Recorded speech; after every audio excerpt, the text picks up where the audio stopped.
Ես հիմա պնդում եմ, որ այս հրապարակումները արդեն մաթեմատիկական ճշգրտությամբ ապացուցում են, որ Նիկոլ Փաշինյանը հրեշ է, հենց այս բառն եմ օգտագործում, հրեշ է, որը 2019 թվականի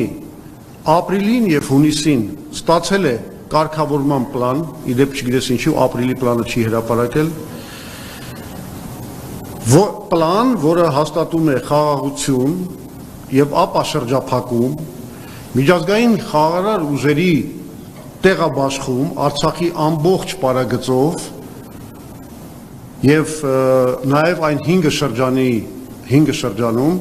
որտեղից պիտի հայկական ուժերը դուրս գային, եւ մենք ստանում ենք խաղաղություն, պահպանելով ամբողջ Արցախը, Քելբաջարը եւ Լաչինը։ Բայց նա մերժել է այս պլանը եւ ընդհանրապես բանակցությունները այդ մերժումով մարտահրավեր է նետել ոչ միայն Ադրբեջանին, այլ նաեւ ամբողջ միջազգային հանրությանը եւ առաջին հերթին Մինսկի խմբի համանախագահ երկրներին, Միացյալ Նահանգներին, Ֆրանսիային եւ Ռուսաստանին։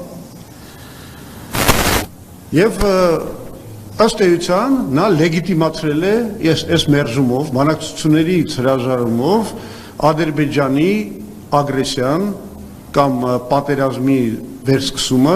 2020 թվականին։ Արդյունքում նա ներքաշել է մեզ մի պատերազմի մեջ, որում մենք ունեցանք եւ Արցախի ոչնչացումը եւ 5000 մեր զինվորների կյանքի կորուստը եւ ավելի ծանր նաեւ հետևանքներ ունեցանք, մեր պետությունը այսօր այնքան վնասված է եւ այնքան թուլացած է, որ խոսքը գնում է արդեն նրա գոյատևման մասին։